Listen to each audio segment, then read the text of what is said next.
What's up, film fam, and welcome to the Film Room Podcast. My name is Dion, My name is Scott. and today we're doing the 2009 war film, The Hurt Locker.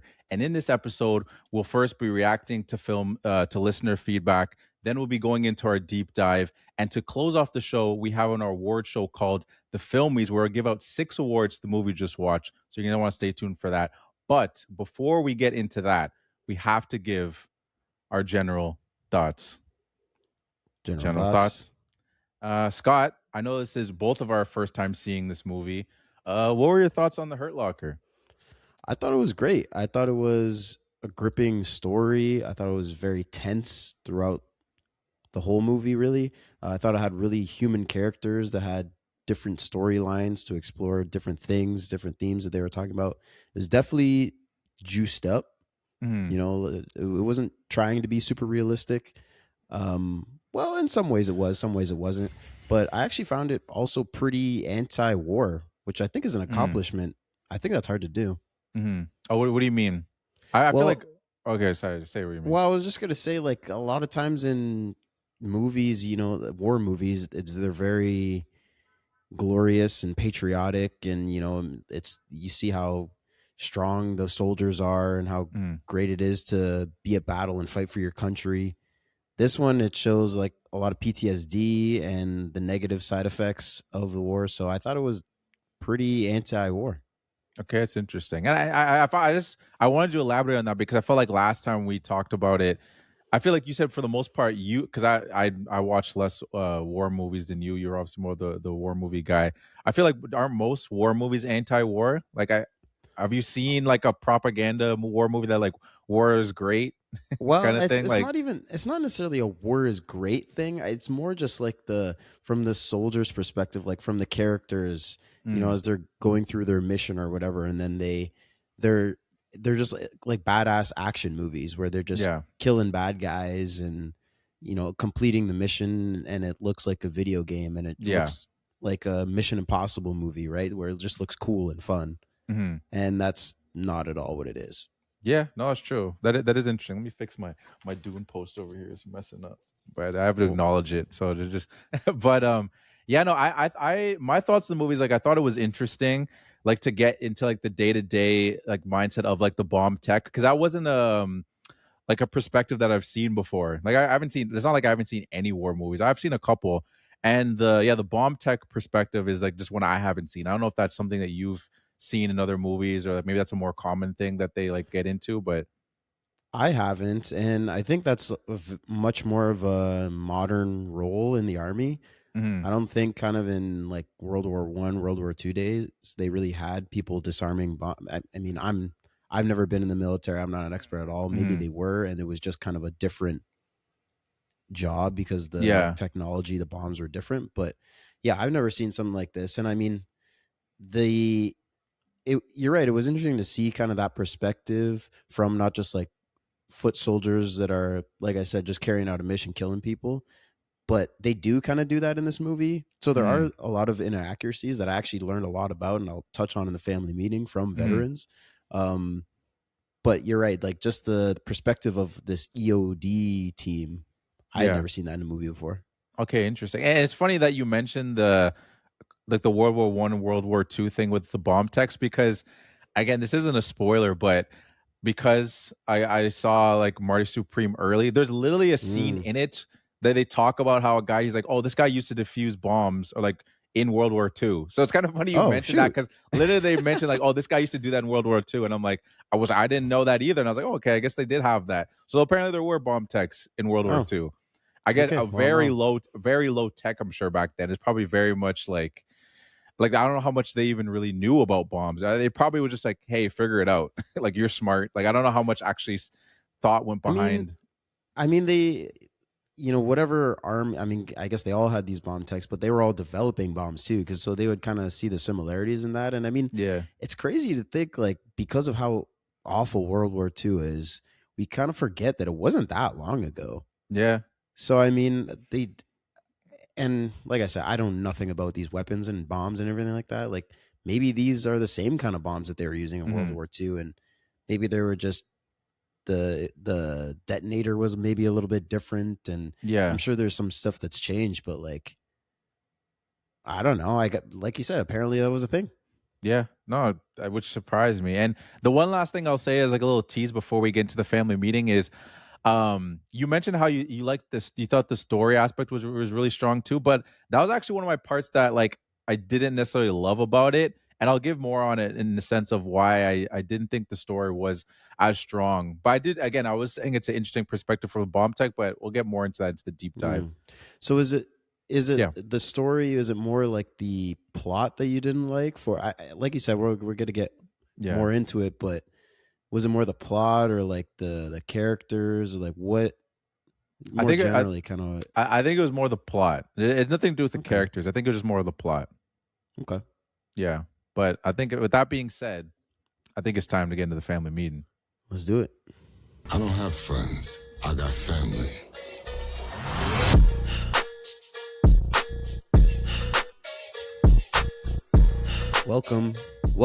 Welcome, ladies and gentlemen, to the family meeting. This is where we get community thoughts and we talk about them. So, first, I excuse me.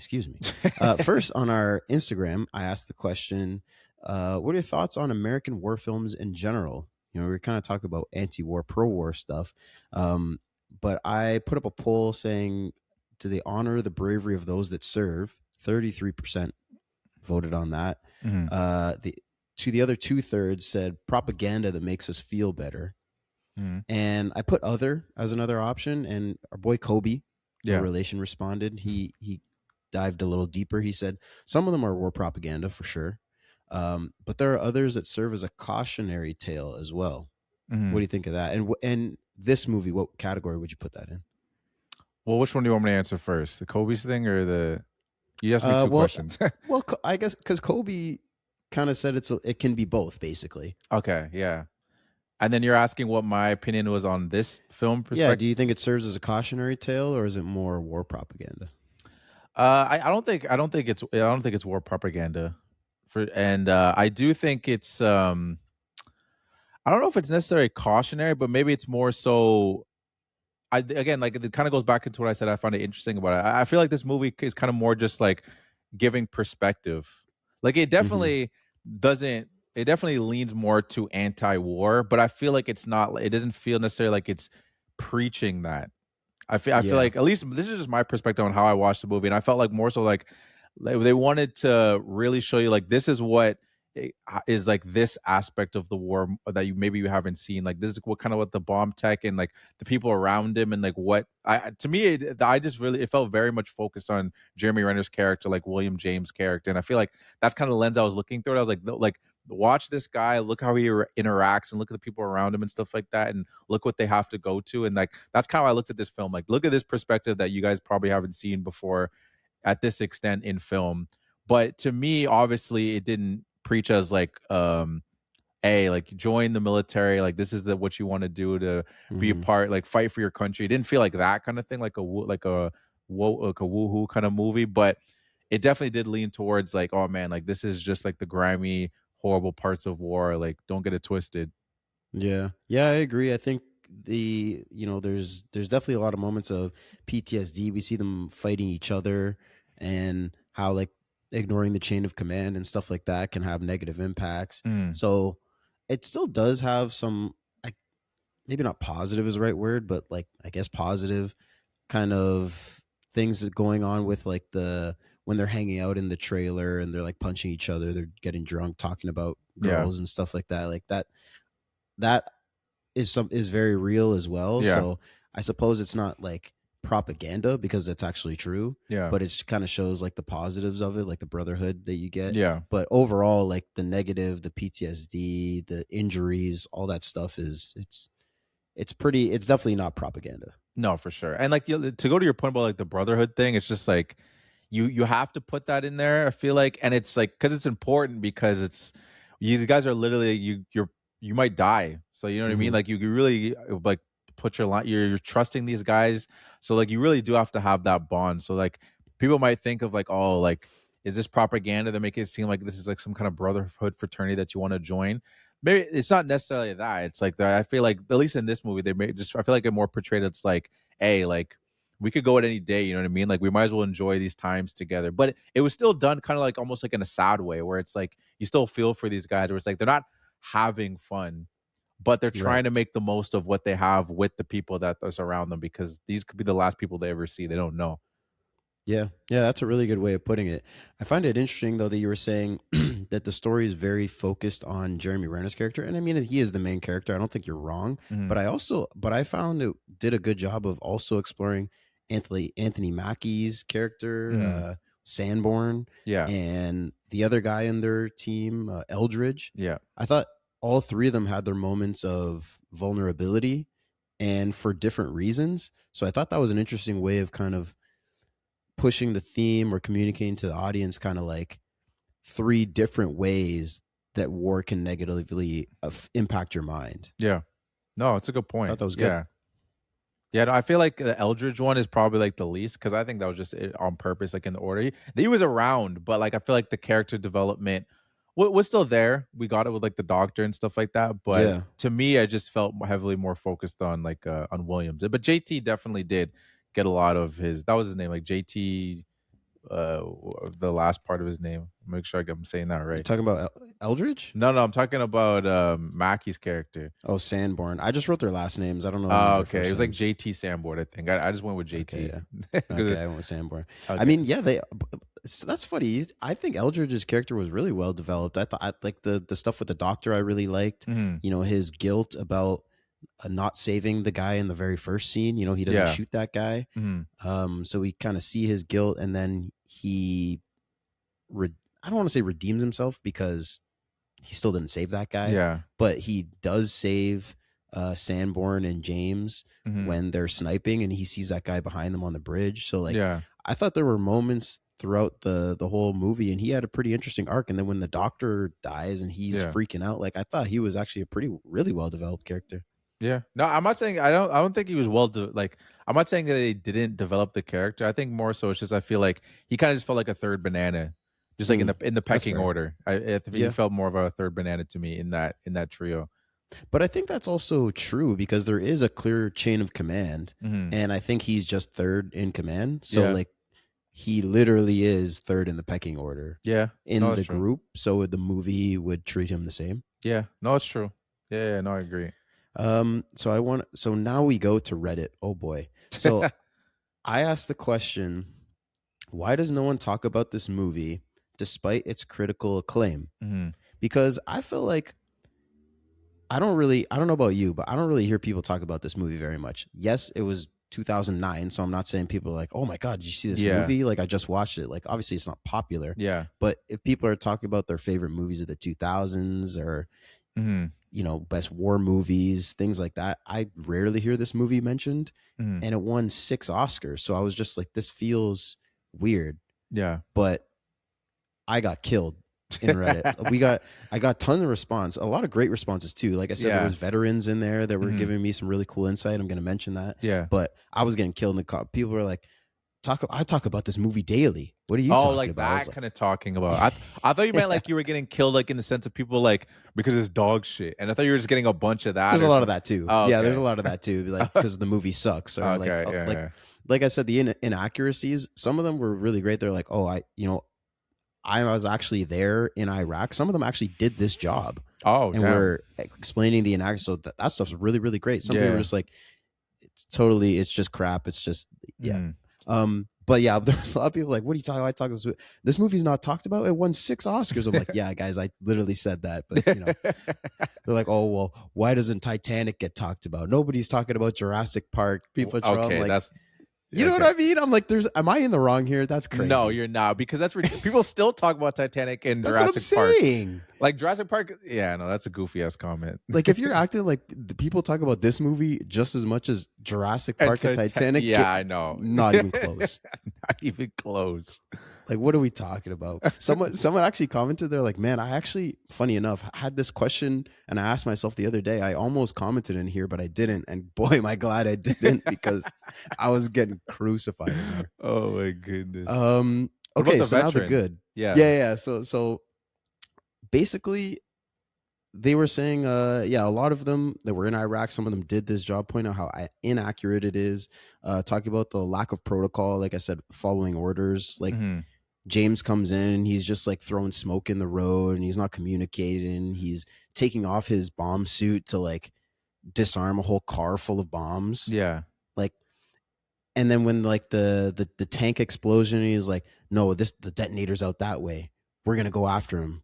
Like all that stuff just would never happen. Yeah. Leaving the base out of uniform, Yeah. that's a big inaccuracy.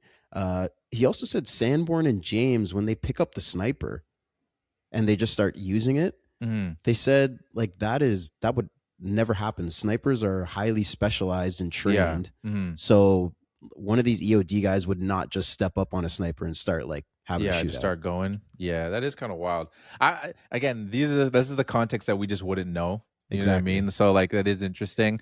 But to me, and again, I can't argue with these guys. I thought those things were done purposely to show you that like these guys are wild. The sniper one, the sniper one, I was kind of just like, I was even thinking to myself, I was like, is he trained? Like, is this normal?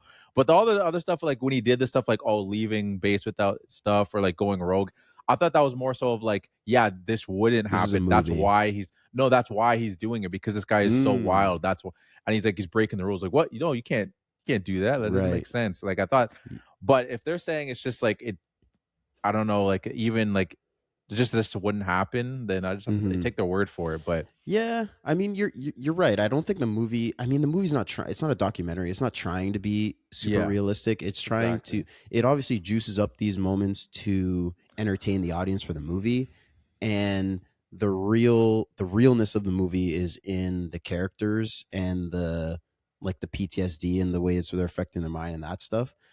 Because that was something that the veteran said, was that the grocery store scene at the end, when he's like kind of just overwhelmed, like just trying to pick a cereal and stuff like that, and he's just thinking back to the war. They said that was spot on. Like that was the one part of the movie that is like, that's very, very true. So that I thought was super interesting. What did they mean by that? That part was very, very true. Like what was there, or they just said that? It's just the way that it cuts into it, because there's like all the bombs going off. There was the guy with the vest, right? Like the bomb vest, and all this crazy stuff's happening. And then it quickly just cuts to the superstore, like the grocery store. Yeah. So there's, I mean, they didn't really explain super more than that. But to me, I think it's they like that cut. So I guess it's like you're thinking about all these bombs and all the craziness of war, and then you just like take a step back and realize, oh crap, I'm just in the cereal aisle of a grocery store. So it's really affecting your mind. Okay. Yeah. Okay. I understand that perspective. Oh, that's interesting. That's really interesting. So the what else did I say? How alone they are all the time. They said that was really inaccurate. You know, like even in the sniper scene, like they have this group with them, half of them die, and then they're just waiting for like till sunset. Yeah. Like and when they're clearing areas as a team, like that would be a different unit doing that. So like all the inaccuracies, I don't really mind, because obviously one, I was not there, so I didn't even notice them as the movie's going. But two, like I also understand it's a movie and they're gonna dramatize some stuff, so that doesn't really bother me. But I think you're right as well that like the movie isn't pretending to be that. So like when they're doing crazy stuff, like we're meant to be like, oh, he shouldn't be doing this. Like this wouldn't happen. Yeah, no, that is interesting. That and again, yeah, it's the same thing. Like we're watching these things, and even after learning it, it's not as much as a downer for us for like our viewing experience, because it all just seems like an unreal thing to us, because we both never been to war. You know what I mean? So like a lot of these things, you don't question them. Like, would that really happen or not? It's good. I like to get this perspective though, because then it makes me think about it more. And you just wonder why they made these decisions. I'd be interested to hear like why they decided to, because obviously when you make these kind of movies, I'm sure you do your research, you talk to veterans. So like there's no way the thought didn't go into this script in this movie. So I just wonder why they made those decisions to do the things that wouldn't happen. I think probably just audience retention, like general public, to make it seem a little more not fun, but like to entertain. Like, that's a big part of like, a movie, there's value in having something super authentic, but at the end of the day, it also has to entertain. So I think they just kind of juice it up for that. That's true. But basically, to answer the question of why people don't talk about this, but gathering kind of on all the responses we got like I got like 900 comments, like a Oh lot. damn.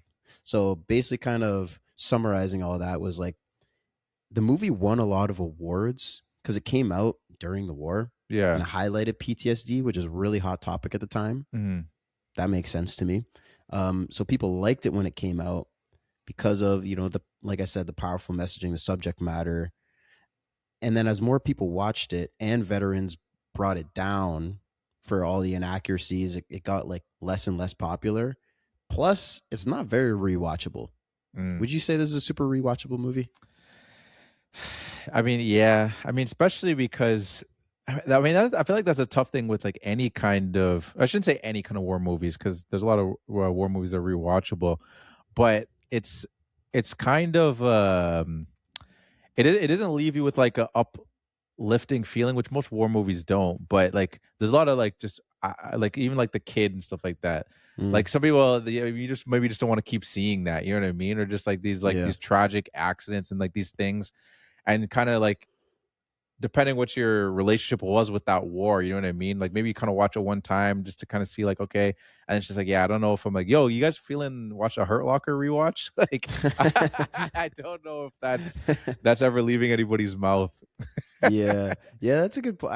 I think some of that is true. I think also some of it is that because the movie is less war propaganda-y, it doesn't have like big exciting action scenes Yeah. where a lot of war movies do that. Mhm. They have the badass fight scenes. Yeah. So, and those are kind of more fun. So that would lend itself more to rewatch value. This movie, it has very tense scenes where they're Yeah. defusing bombs and stuff, but it's not like exciting. It's very Mhm. slow and patient, and it takes its time, which I actually really liked. Yeah.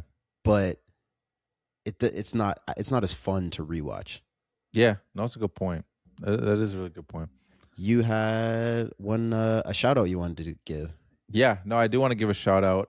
We got a YouTube comment, and the YouTube comment is from OB Long Clifffinger 3583. Before I even get into the comment, if you're hearing this and you're watching this video, I want some context on why you picked that name, because I'm trying to figure out what it is. I don't know what it is. I don't know if it's just like your name is in there. I don't know. I'm curious. And why you picked the numbers, because it's an interesting name. I just want to know what the name is. But his comment was, "Good Queen, guys. Y'all deserve more views for real." Which, hey, appreciate it, Which man. is Like, absolutely true. We actually did. No. Yeah, thanks, man. No, I appreciate that for sure. No, Keep going and up. first of all, I've never heard the term good queen." Yeah, I wasn't sure if that was a typo or like, is that What just would have like been the typo? that's Like, what I don't like, know. what would turn into queen? I Like, I'm don't thinking know. like, yo, good God or something, or like, or good. Good Scott. Maybe it's just a slang, and like, I don't know where he's from too. Tell us where you're from. Yeah, Tell that's us a where good you're point. from. Give us the origin of your name. Like, yeah, we're just making you do all this work now. We appreciate the feedback. We appreciate the comment. Yes, Just messing yes, we with you a do. little bit, but yeah. That's it for the family meeting then. Yeah, that's it for the family meeting. I'm struggling over here with this Doom poster. I feel like I gotta acknowledge anyone watching the YouTube video. They just keep seeing that thing fly back over. So I just gotta acknowledge as I keep. Gotta They'll probably double do up it on the again. tape. I gotta double up. I gotta do it again. But what were your thoughts on the opening of this movie? I kind of expected it, to be honest. Like, I don't know if it's like it's not really a trope, I guess. What I guess part? it kind of is, but like the fact that we open with this scene of our team and they're gonna lose their leader. Okay. One, I mean, it wasn't Jeremy Renner, so I was like, this isn't. I mean, it's Guy Pearce though. It's a pretty big actor. Yeah, but I knew Jeremy Renner was like the lead, and he's just not even involved with the team here. And Anthony Mackie's already there, so I was like, something's gonna happen. Mm-hmm. And to break this team up, and I'm like, in this context, what makes the most sense for what's gonna break this team up is this guy dying. Yeah. And then when stuff starts to go wrong, like the wheel falls off the wagon, and then he has to go in. I'm like, oh no, he's cooked. Yeah. Which, I mean, that's interesting, that perspective, because I didn't necessarily know if he was gonna die or not. I don't know if it was just gonna be like, because I don't know how big these bomb tech squads are. So I don't know if it was gonna be like this guy maybe was gonna get hurt or something or injured, and it's like, oh, you replaced me. I understand why it's a movie, so you want to start off hot, like, and go with like, oh, something traumatic happens and this guy is coming in. So I don't know if this guy was just gonna join their team. Like, on my side, I didn't see it coming. I didn't Mm. actually know if that guy was specifically gonna die. But in Maybe retrospect, I see. maybe that's like one of those things that if you watch more war movies, you'd kind of see that trend a little bit. You know, we Yeah. talk about that all the time whenever we do a scary movie or a horror movie, Mhm. and I'm like, oh, this is cool. I've never seen that before, and you're like, yeah, they do that all the time. Yeah. So it's maybe one of those things. But I do like I mentioned earlier with Eldridge, that he, like, there's that moment where they see the guy with the cell phone, Mhm. and then he's like, and then Sanborn's like, take him out, and he's hesitating, and that's what leads to the guy dying, Yeah. and that sets up what happens later in the movie. So I did like that. Yeah, no, it did a lot of great setup things. Like, I think, to me, I think it's a great setup for how, like, things are usually done versus to like how, like, when William Mm, James comes in and then how he does stuff. You know what I good mean? point. Like, it's a very good setup for that. And I think it's also a good setup just for your environment. You know what I mean? Like, you really get to see, like, okay, this is where we're at. Like, they kind of do shots, like, you see like just the people around, like you said, they do with the phone. Like, it's just like they're very much like not in their element. They're just like, man, like, the people just like, is that the scene when the dude just like walks up to him and he's like, "Oh, where are you from? You're from California?" Like, or is that a little bit later? I'm trying to Oh remember. yes, no, that is Yeah, that just like scene, little stuff like that. He's like, "Yo, get out of here. Yo, this is a meet and greet." You know what I mean? It's right? just like it's such a weird environment because, like, for me at least, you when you're watching what I like the war movies, at least we've done on this podcast, you're just seeing like dude in trenches and like they're getting preparing for those kind of things. But this one, there's just like civilians just coming up to them when they're just doing like things. It's so weird to see that Hmm. kind of thing. Just that's That so is a this. really good point. That is a really good point of like showing us kind of where we're at, and establishing for us like this is how it's supposed to be, so that Mhm. when James comes in later and he's doing all this crazy stuff, we're like, we know that this is not what it's supposed to be. Yeah. That's a really good point. I think um the civilians, I mean, there was a lot of, obviously a big part of this movie is like there's civilians that are literally just civilians, but there are Yeah. some that are insurgents, Mhm. and they have to try and figure out who's who and like Yeah. when someone's a threat or not, which is a very tough part of the job, which I think was communicated pretty well. Again, as not army expert, Yeah. um, but I think the like when the guy comes up to him, and then later there's the guy in the cab that kind of just drives up, and then like that stuff was confusing me a little bit, where I was like, I feel like this is leading to something. Like this guy shows up in the cab, the guy's shooting at him and he's not moving, and he puts the gun to his forehead. I was like, why is this guy doing this? Why would he not Yeah. just back up? But I think like the language barrier obviously has is a big part of it, and it's just it's people in your hometown during war. Like this is not normal, so people just don't exactly know how to act in this situation. They're not all trained militia. Mhm. So I think you're right. It was a good. It was throughout the movie, but even in this first scene of just like people would be coming up to him, and this is just part of their everyday job. Yeah, and I had the exact same thoughts too when that guy pulled through, and I was like, I was very much confused from it too because I was like, is this guy part of it? Like, Mm, is he a suicide bomber or something? And like, I was thinking, and then there was a lot. You're thinking like, is there just a language barrier? But I'd be like, even if there is a language barrier, I feel like you would guys with guns like screaming yeah, at you. I feel like maybe I should just like leave this area. Like, even if I didn't speak the language, and I don't know care what they're speaking. These guys got guns. I'm driving through them, and one guy's holding a gun at me. Be like, but I guess you would be like, is he telling me to not move or is he telling me to back up? true. Maybe Yeah, that's exactly. the language barrier, but him just getting in the space, I feel like is kind of like, what? How did you find yourself driving through them? Yeah, because he like speeding up right into this like barrier of people Yeah, with guns. So that was clearly intentional. So like it was another great way of upping the tension, because I'm just like, is this like you said, is there a car full of bombs? Like Mhm. I have no idea what's gonna happen here. And then nothing actually happened. But maybe this is realistic. I mean, nobody mentioned that this is a realistic thing, so I guess it's probably not. But Yeah.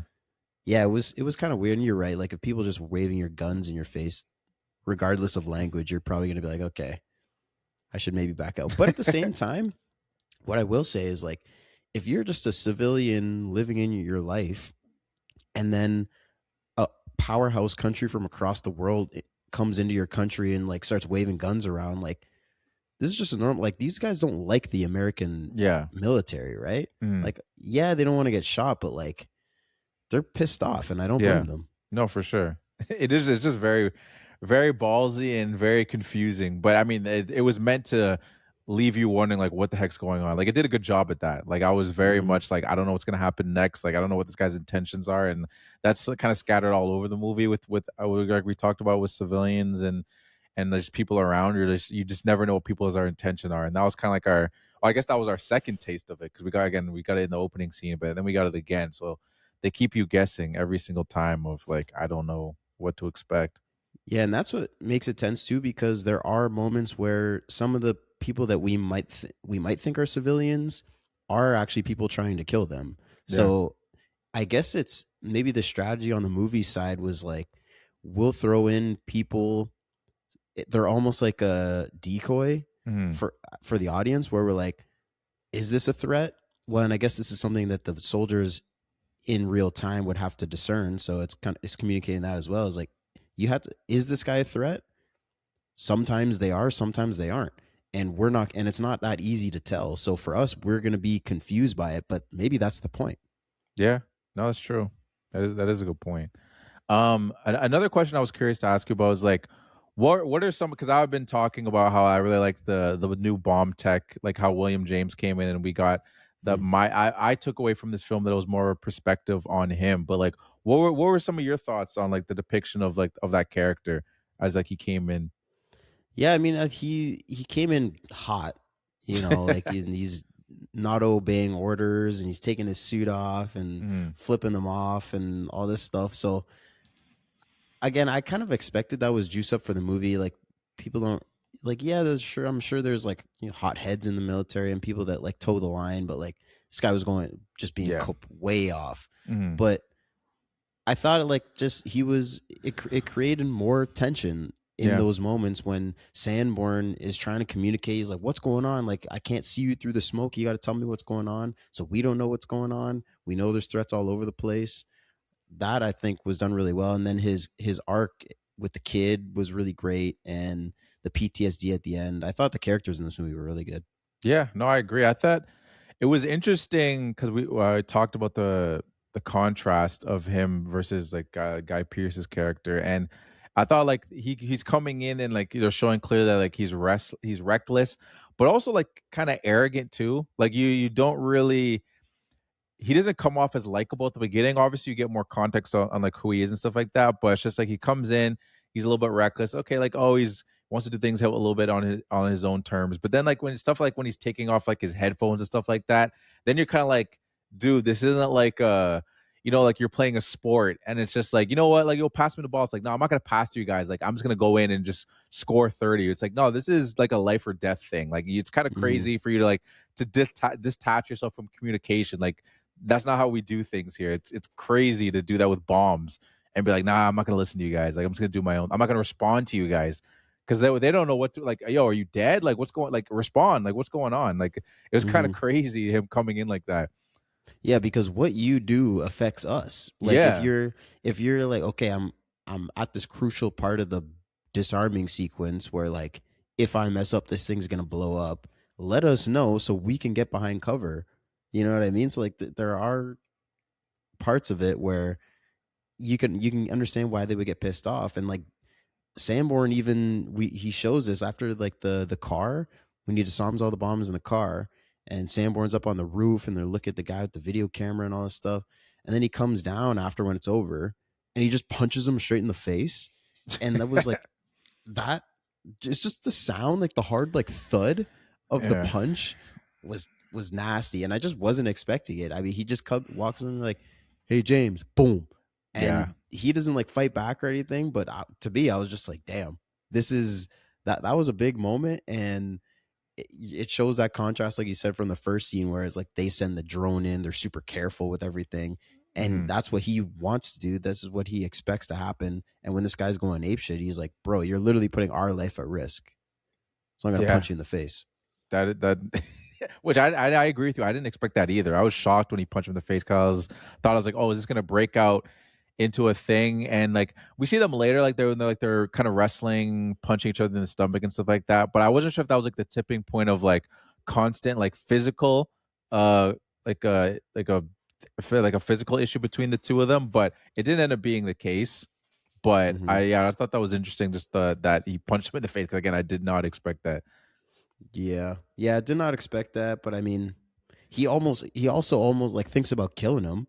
Like Yeah, James, he forgets his gloves during like yeah. te- I thought they were like testing bombs or something, but apparently after I read up, they were like it's basically getting rid of unused bombs. Like if they Oh, okay. confiscate bombs, stuff like that, like this is how they get rid of them. They just use them in an open Okay. field or something. Anyways, he drives down and Sanborn's just like holding the detonator and they're Yeah. talking about like what if I do this? Like he seemed kind of serious. What did you think Yeah. he was serious about that? Yeah, that was the weird thing to me. I couldn't read that scene because even like Eldridge was too. He's just like, are you serious about this? And like there was no Yeah. like, nah. I was waiting for like, nah. I'm just kidding. You know what I mean? He never was like, and I'm like, I don't know if that's well. Obviously, you can't say if that's realistic. Like, because like, well, that's not realistic. But there's no killers in the military or whatever. Like, no one would do that. But like, I don't know. It's just a human thing. You can't really say what a human would do or not. But yeah, no, I couldn't. At first, I couldn't read that scene. I was like, I was waiting for him to flip and make a joke, but it never happened. So I was like, okay, so is this gonna be like a subplot that he's gonna wants to kill him throughout the whole movie, and is gonna have these parts where it's like, maybe this is my point. Now I'm gonna let it, but it was just that one moment, and it never really. He never conspired again to try and kill him. Yeah, it never came back. I think a reason for that though is that after this scene is when they meet up with like Ray Fiennes and like Yeah. that group of English militants or whatever, or they're Hmm. on the same team as them. Then they have this whole sniper duel. So after going through that, and then they have the moments when they're punching each other, and they start to build the bond. So he starts to develop empathy for him, Yeah. and he knows that he has a son, so he's like, okay, maybe I understand a little more like why he's doing this decision and just who this guy is. Yeah. Whereas like that was their second mission together, so or after their second mission together, so he was still just like, this guy's reckless, I don't like him. Killing him obviously is extreme, but like Yeah. I don't know, he seemed kind of serious. No, he did, which was almost it was like frightening. I'm like, damn, are we seeing like a villain arc in our character over Yeah. here? Like, what's about to happen? But again, it didn't end up being that way. But yeah, that was an interesting part of the movie that it stuck with me too, where I was just like, damn, like, is he serious? Like, is this gonna be a thing where there's gonna be like he's gonna try to accidentally kill him or something? But yeah, no, that was interesting. I Because yeah. like Eldridge at the start of it, he's like laughing like we thought, Mhm. like we think it should be, right? He's like, haha, yeah, that's kind of funny. And then he like pauses, he's like, wait, you serious? That crazy. One thing I was kind of interested to, and obviously you can't dictate what people's replies are to your Reddit question, but I was thinking about just how like William James' character was, and like how he didn't never felt like he was that stressed out by like the war. Like he felt like very calm, and I almost wonder if that's kind of like a personality type that they almost look for when you're looking for bomb techs, like guys that are not phased by like there's no like, oh, like I'm sweating, like, oh no, I don't know if I can do this. I wonder if it's just like, I don't, the only way you can do this job is if we can tell that you're kind of like this kind of personality, because these are the guys that work best in these situations. Like I wonder if that was kind of like, that's why I thought it was this movie so interesting to me, because in my head I was wondering, I'm like, oh, I wonder if this is kind of like how bomb techs are, like not as reckless maybe, but like when they're actually in the job, they're kind of just like, all right, Hmm. time to go to work. Like, like it's time to make this photo, or you know what I mean? Like, I'm imagining like you, like, when you're like doing like woodworking or something. I'm sure there's obviously an element of stress to it, but like, you're not like, my life is going to end.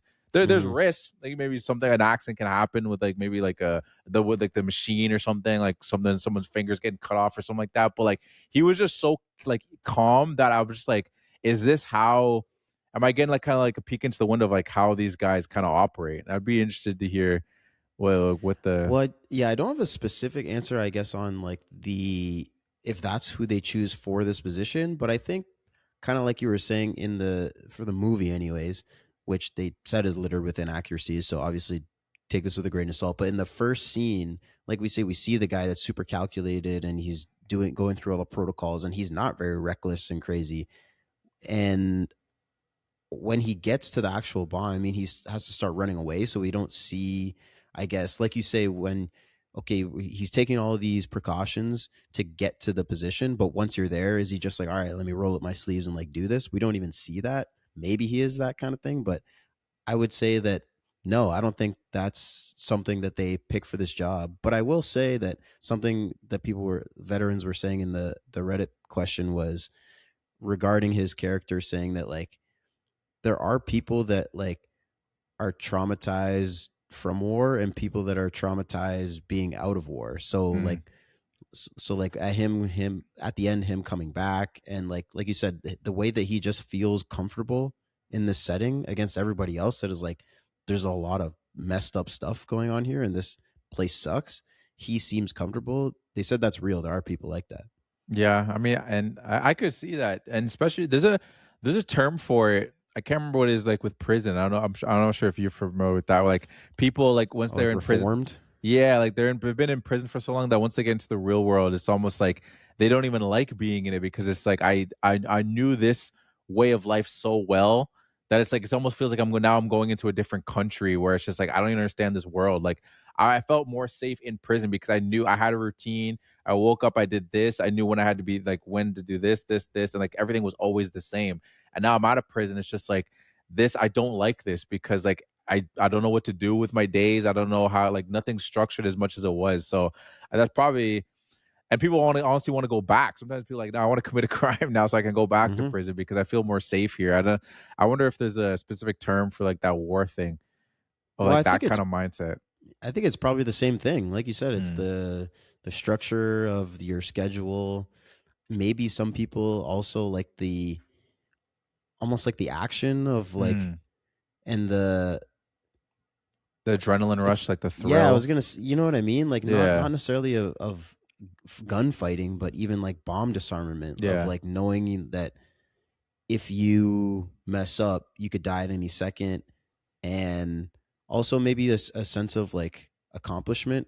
You know, Mm. when you do successfully disarm a bomb and you get out, like you get obviously that would give you some kind of dopamine hit, you know, like Yeah, for a sure. sense of satisfaction, feel like you belong and you're contributing, and you as opposed to when you go home and you're just like buying cereal and Yeah. cleaning the gutters like he does. Maybe he's like, I feel like I'm not wasting my life, but I feel like I could be doing more.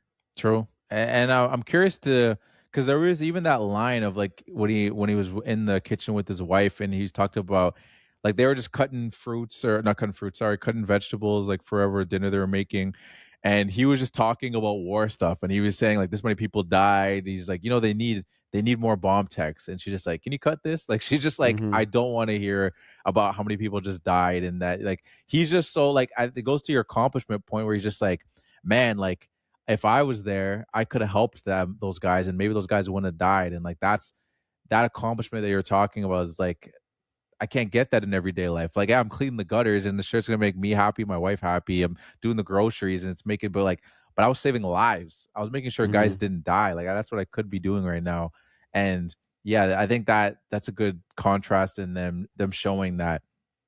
I think it shows as well like the difference of a civilian, like a his wife that's I'm assuming anyways never been to war Yeah. and is living like a comfortable life in the US. And so he's coming back and talking about this stuff and she's just like kind of disregarding it. She's not getting mad at him, Mm, but like it just shows like this is what this guy like this is his interest. Like he's yeah. interested in this. Like Mm, he's at home. He doesn't have to be checking in on this at all. yeah. But he for the fact that he even got this information means he's going out and looking for the information. Like he's Mm, interested in this life and she's not at all. So like yeah. he's just the type of guy that's like this that's my life. That's where I want to go back to. And I just don't know who I am or what to do when I'm home. Yeah, which is an interesting Interesting perspective, because you understand, like, obviously you go into it for, I mean, there's multiple reasons why you would go into it, that kind of profession in general, but I almost wonder, like, again, again, now we're just spitballing and it's just you and me talking about it. Like, what was the more healthier way? Like, obviously it is your interest, so you'd want to know what's going on, want to know what's going on with your guys. But I almost wonder if it's better off to be like, I just got to disconnect now. You know what I mean? Now I'm with family and my daughter, my wife. Like, I can't be looking into what's going on, and I can't be talking to them because, like, you almost have to realize that, like, I especially with something this serious, it's like I'm sure people don't want to just be like, "Hey, this many people died." You know what I mean? Hmm. Like, oh, like as we're cooking dinner, it's just like, could we just, like, maybe not talk about that right now? Like, Yeah, I'm getting that exactly. you've been gone for months, and like I just don't want to. I don't really want to catch up of like the horrible things that you kind of went through, or the horrible things that are going on. Yeah, yeah, exactly, and that's the difference. And I mean, we don't see Sanborn or Eldridge when they go home. We only Yeah. see James. Hmm. So maybe that would be their experience. They go back and they completely disconnect. They're just spending time with their family. Well, I Hmm. guess Sanborn doesn't have family. He Yeah. mentions that, True. but like, they're just hang out with their friends or Yeah. doing whatever they do. Like, because everyone's different, right? So like, people would have different experiences No, for sure. when they come home. This we just get to see one of them, but yeah, I don't know. I get now that I think about it, that would have been an interesting thing to add to the movie. Like, just have like at least give us the contrast of Hmm. like, not it doesn't necessarily say like this is what most people do, this is what he does, but just give us like these are kind of like some different ways that people deal with like when they go back, and you can kind of see it, and then you'd be like, oh, okay, like this is he's very much like he's really locked in, and other guys, some of the guys are just like complete disconnect, and some of the guys are maybe like halfway in between. So that maybe it's like an interesting thing that they could have added in there. I don't know. Yeah, I mean that's what they do for the most of the movie. Like I said, they kind of use the three characters to show the way the war affects you mentally in three different ways, Mhm. but they only show how that can result or accumulate when you get home in one person. So they kind of strayed for that from that when they go home. And I mean, I guess we're led to believe that Sanborn, I mean, Eldridge gets injured, so I'm assuming he's not going back, not right Yeah. away, anyways. And we were led to believe, I guess, that Sanborn doesn't go back because we see James go back and he's on his own. Mhm. So I would assume that Sanborn came back and, I'm sure he would go through struggles as well. Like I said, everyone's a little bit different, but I think we're led to believe that he's more comfortable in reintegrating when he comes back. Yeah. That's a good point. I'm curious what you thought of the whole subplot of like with the kid and stuff like that. Like, obviously we get like Mm. we got Beckham showing up, and then we get like seeing like the kid later, and then even like we get a reintroduction of Beckham. So I'm kind of curious what, like, just like that subplot in general, what your thoughts were on that as I I really pulled out. liked it. I think we get an establishing thing. Y'all, you're just losing the I'm just poster. losing the poster. Yes, it's gonna fall on me at some point. So I'm like, let me just take it down. uh the kid, like we get the setup with when he's buying DVDs, and he's kind of funny. He's selling. He's like, hey, what's Yeah. up? I think he even says the He N word. says, I wrote that Yeah. down. I took me off because I was reading it. I had the subtitles on the screen. I'm like, did he just say the N word? Like, what? All right. Yeah, he's like, hey, what's up, man? You want to buy some DVDs? Like, we got the best stuff. And they're playing soccer. So like they develop a relationship and we develop it with them. So and then when they find the kid in the armory or Yeah. whatever, like where there's all the weapons, and they find the bomb inside him, and he thinks it's Beckham, Mhm. and we're led to believe that it's Beckham. I thought it was anyways. Yeah. I was surprised to see him again, but he's really affected by it. Like, Yeah. everyone else waits outside, and we see how affected he is by seeing this kid that he believes is his friend dead. I mean, as a kid anyways, and he even goes so far as to go to the child's home and like do all this stuff. So I think it shows a softer side of him, because everything else before this in the movie, we saw him being super reckless, Yeah. right? And I think why he's so attached to the kid is because we learned that he has a son. Mhm. So I think it's kind of like that. I see my son in him. So Yeah. I think it really worked for James and the kid to have that subplot. Yeah, no, I thought it was really interesting. aspect of the movie too, like for all those reasons. And I feel like um I thought it was interesting too, like the way they handled it with you, like you get introduced to the kid and then you see that kid like on the table. And like that was, and then when we saw Beckham at the end, that was the original Beckham, right? Yeah. So then to me it was just interesting the way like he left to go find out where he lived, right? And then Hmm. he found that family, and there was like that. It was kind of like a weird interaction. I want your thoughts on that interaction with that, and then I also want like to hear your thoughts on when he saw him again and kind of just walked past him. So Mm. first, what were your thoughts on like when he left and saw the family and like Yeah, I mean that moment, um, hearing from all the veterans posts saying like how absolutely inaccurate it was, and I kind of felt that way even just watching it. I was like, yeah, okay, he's totally by himself. He's out of uniform. mhm, He like kidnaps or like I guess kind of kidnaps, takes this guy hostage, yeah, basically the DVD guy, and he's leaving the base.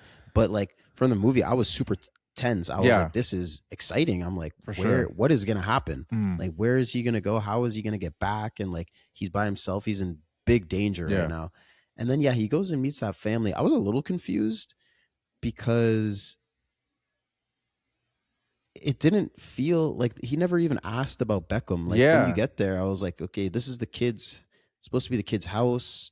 Why don't Mhm. you ask about it? And then the guy's just like, hey, why don't you sit down? And then his wife comes in and starts beating his ass. And he just kind of leaves. So like, it was really weird. So I was really excited. Like when he's left the base, I was like, what's going to Yeah. happen? This is exciting. And then nothing kind of happened. So I was a little disappointed from that Yeah. part, to be Yeah, honest. no, that was kind of my thoughts on it too. I was like really confused of like him entering the house and yeah, didn't really asking about him and then kind of just getting like wussed out by the lady. Like she was like he got so scared, like she pulled out a gun or something. The way he ran and then hit his head, and I was just like, why are you so shook from her? You're the guy with the weapon. I think he was more shook that like she's yelling and screaming. So if people then start to like come into the house Yeah, or I like guess so. empty into the streets, and then It if the becomes a wrong big person sees him, yeah, it becomes like a right? big He does. scene. Yeah, he doesn't want that. Oh, yeah, yeah. It was really strange to me. And then when he sees Beckham later, I thought it was weird how Mm. like there was no reaction. Like I understand the reaction of like, oh, like actually no, I don't understand it. Like I don't understand like you thought this kid died, and Yeah, then you see him for real, and then you just don't even be like, wait, you're alive, or just like you'll get away from like just nothing. I just didn't understand. Like I don't know what you took away from. it was maybe the processing. Like maybe it took him a while to process, and let's not forget too, like they're in the context of a war zone where they're seeing people die all the Yeah, time. So you know, maybe he had his moment with the kid, right? He takes a pause when he's in the room. He covers him with a blanket, carries him outside. So he kind of like gives himself that sense of closure. yeah, And then seeing him again is like that initial shock of like, wait, whoa, I thought you were dead. Like, yeah. so he almost doesn't know what to do. But you're also desensitized to like seeing people die, maybe not kids die. I think it's Mhm. just a whole lot of emotion in like a quick moment that he just didn't know. He's not going to react in a very reasonable way right away when it's Yeah. just like all this initial shock and emotion rushing into his body. Mhm. But where was the do you think his reaction was later? Maybe. Yeah, maybe he kind of like I guess it would be a happy reaction, but at the same time you're like, okay, yeah, like Beckham's alive. He's not the one that killed, but oh, that just means there's another kid that died, right? So Yeah. like maybe that all of that all in one is like I'm happy to see this kid that I know, but at the end of the day there's still a kid that was just dead on a table. Yeah, well, which I understand. I understand the perspective that you're coming from with that. To me, it confused me because it became such a big point of the movie. It was like the big Mm. shock and awe of like, oh snap, they put a bomb in a kid, and it's like, oh snap, that's the kid. He's like, yeah, I think I know that dude. It's like, oh damn, like that's the kid that we saw earlier. And then he comes back and he doesn't react initially, which I'm like, okay, that's fine. But then we just don't, and then it just doesn't get mentioned or he doesn't react to it at all after that going forward. And then they kind of do the things and he goes back to life. And I'm just like, was like, okay, like I thought, I don't know, it was just kind of strange to me So the you way it was felt it should handled. have been a little more consequential? Yeah, like I don't know, I just thought it was handled kind of weird because that whole Beckham thing is such a big part of it. Like the relationship was formed. This guy left base to go to talk to the parents, and then we finally do see him. It's like I was shocked, like for the viewer. I'm like, oh snap, what? He's alive? And then that was Hmm. it. And then he doesn't get mentioned again. We don't see him again, and that was just like it. And to me, it was just like it did Yeah, not necessarily ruin the movie for me or anything, but I was just like, okay, that was kind of that's a fair critique. That's all a fair right. critique. I just wanted to mention too, when he come, because we're on this, when he comes back to the base, Yeah. and then there's like, get on the ground, get on the ground. Do you have a weapon? And he's like, I Oh. have a weapon. I have a weapon. We got a gun. He's Yeah. like, yeah, because I just told you. And then he's, what the fuck are you doing? What are you doing? He's like, trip to the whorehouse. If I let you in, will you tell me exactly where it is? Bro, I was like, there was no comedy anywhere in the rest of this movie. And then when this happened, I was just like, I was so not expecting it. Me neither, man. I mean, I guess the comedy again, him saying the N word, which again, it's just like that. Another layer of that being the comedy is that he sounded like he said it to Anthony Mackie's character, where he's like trying to relate with him. That's what I He was said it to thinking, Jeremy too. Renner's character. Like, why are you calling him the N word? Why is this? You feel like this is your connecting tissue to get him to come over? Like, I don't know, man. That was Yeah, I mean, maybe from Anthony Mackie's perspective, he's like, I'm one of the only black dudes in this movie, and you're gonna call me the N word from a kid that's not black? Like, come on, bro. So like, okay, fair enough. We'll call Jeremy Renner the N word instead. yeah, no, that was. But you're right though. There wasn't that much comedy in the movie, and like that, yeah, that part was just like, all right, yeah, that's. Or maybe it wasn't even played for comedy. Maybe it's just how just it is. trying to show like the weird. I don't know. Maybe this is what it actually is in the military. guess No one so. said that in the Reddit. I'm banking everything on this Yeah. Reddit post. I mean, that's all what we they can. said is what they said is concrete. That's all we really can do. Like I don't know if you Yeah. had the next other points I really had was just like I guess like the car, like the again, I'm not really stepping on your best scenes and stuff like that, but if I don't know if you had We'll go through anything you wanted to say, any points that you want to say like on the car bombing scene or even like the sniper standoff. I guess like tension in general, I thought it was done super well. Like in the Yeah. bomb disarmy, like the car, you're totally right. And in the sniper duel, I think what they did really well was there was no music. Mm-hmm. So we really feel like we're in it with them. It's really, really patient. We take their time. These are long scenes. Yeah. And I feel like that's accurate. Again, I don't know, but I feel like that's accurate that like, you don't just rush into a spot where there's a car full of bombs Mm-hmm. and you just take 5 minutes, open it up, disarm it, and walk away. Like, no, it's going to take time. You're going to be really cautious. Yeah. He's ripping all the seats and everything, trying to find where the detonator is. We got Sanborn up on the roof. There's the guy with the video camera. Like all this stuff is adding so much tension, right? We just know they're in danger. Mm-hmm. And the guy with the video camera, I'm just like, what? Why is he there? There's Yeah. the people in the tower that are communicating with them. I'm like, this is not good. Like they're so they could get shot. There is the guy that shoots the car Yeah. and it lights on fire. So I'm like, this is just a super tense situation. Same thing with the sniper duel. Like it's just very tense. Like we see 3 people die, so we know that they're in danger. I think the way that it was shot really helped too. It was like it was actually not shot super well and professional. Yeah. But it gives it a real like boots on the ground feel that like really makes you feel like you're in it with them. I thought that all the tension in those high tense scenes were really good. Yeah, it almost kind of felt like it was being recorded by someone else using a camcorder. Yeah. You know what I mean? Yeah. It felt very handheld. It was like shaky. It was very like sporadic. It's very much that style of the 2000s. Like the Jason Bourne movies are kind of shot like that too. It's very like these quick movements of just like yeah. I agree with you. That's a perfect sense of it, saying where it's like it wasn't shot well. Like obviously it was shot well because it was a movie quality to the way it was shot, but it was shot where it almost felt like it didn't feel planned out. It wasn't smooth because what they're going through wasn't. So it brought you into that again. Also with the no music, and this might become some of my ignorance of like minimal war movies, but I was generally surprised by some of like the deaths, at least the way they came.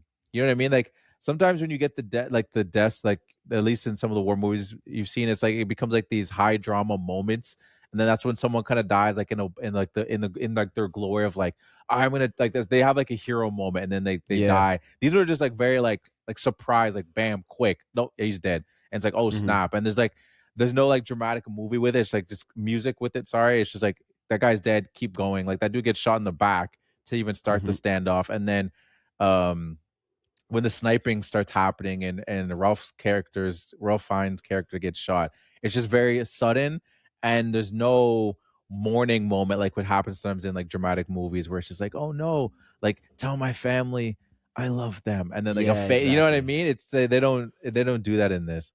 And that's what I mean. That's why this movie is, well, is anti-war and not that war propaganda. Because in those movies, when that happens, you feel like, okay, if I go to war and I go out like a hero, I'm gonna have this hero send off. Like, no, you're gonna get shot in the back, and everyone's gonna carry on like it didn't happen because they have to in order Yeah, to try and save their own lives, right? Like maybe after the fight, you reflect and you say goodbye to your homies and stuff like that. But like you're not gonna get that moment. Like you're gonna die, and that's, well, not saying that immediately you're going to die, but yeah, like if you die, it's not going to be some glorious moment.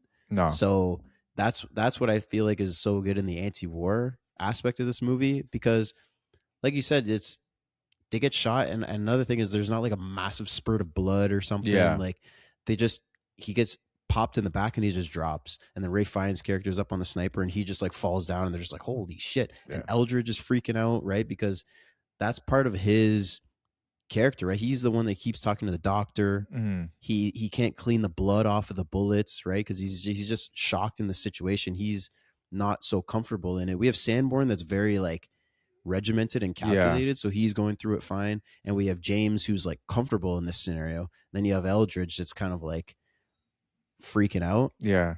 So I think that's a really good point of just like not having the glorious send off. I will give you some pushback though on the Jason Bourne thing you were talking about. Okay, yeah, Like the shaky cam and all that stuff, that's like during the action sequences. But then yeah, like during the rest, like even the parts of the movie where he's just talking to someone, it's just mm, like a camera on a tripod and yeah, it's very clean. Even in this, like when they're just talking to each other or they're sitting in the vehicle or whatever, it's still like cameras moving around. yeah. It's like an awkward angle. I think throughout the whole movie, it really had that boots on the ground feel. Oh, for sure. And yeah, I didn't necessarily mean like the whole movie was shot like a Jason Eh, Bourne movie. fair enough. I just mean more so like those acts, like those kind of like scenes, like when we were getting like a Hmm. bomb defusing, or if it was like what's it called, the standoff. That I think that it felt more so like that in those moments. But yeah, no, I see what you mean.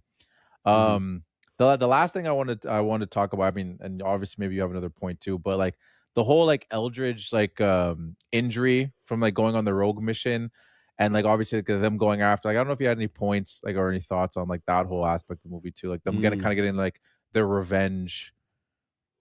I mean, another really tense sequence. Hmm. There's just this movie's just littered with them. But Yeah. like, so when Eldridge gets taken and they're like dragging him away, I wasn't sure. Like, I was sure he wasn't dead because why would they be doing that? Yeah. But then like they have this moment where they're being really quiet. They're communicating like with their hands up, like pointing and Mm. all this stuff, and then they find them and shoot. So like, but again, like no music. We just hear them walking, and then the guns firing, and like we turn corners. We don't know where people are at, and then they get him back, but he gets shot, and then um, there's the quick scene of James going into the bathroom and he just like turns the water on and like he has his uniform on, but like all this blood is washing off him and he's kind of just like take this moment to freak out. Like another moment of vulnerability that we see for a guy that like he went and did this somewhere where he is alone. Mm. I feel like because he's all like reckless and gung ho, he almost like doesn't want to show that in front of people. Yeah. But it still shows that even a guy like this that's so comfortable in this situation is still really affected by the crazy stuff that's happening here. Yeah. No, that's a good point. Actually, now that I think about it, when he saw the kid on the table, Yeah. he sent Sanborn and Eldridge outside as well. Yeah, So that's like, true. so I think maybe he's very conscious of this. He's like, when I have these moments where I like, I'm not doing so great, and I want to like I'm gonna break down a little bit. I can't do it in front of other people. I got to be by myself. Yeah, that is a good point. Um, I guess another thing too, like we are talking about. Well, what did you think of the Eldridge scene? Like when he gets taken, when they go out into the desert. I was when they first went out, I was. It felt really. weird to me that they were kind of on board with it, Mm. especially consider like the way, like based off what's gone transpired in the movie, and just the reasoning of why would they go on this rogue mission. It makes sense why James's character, like William James' character, would do it, but I Hmm. didn't understand why the other two would do it, because they didn't seem as reckless in him, and it didn't seem like it made sense. Like I feel like you wouldn't go on these little side revenge missions when you're in the midst of war, like solo like that. It just doesn't seem like trained soldiers would do that. So I don't know. Yeah. I thought it was pretty strange that like that they did that. And you're right. I mean, that's what the veterans in the Reddit post were saying, were like that would never happen. No one would Yeah. ever do that. But I will say the way the movie justifies it, at least, is like you said, James, his character would do this, Yeah.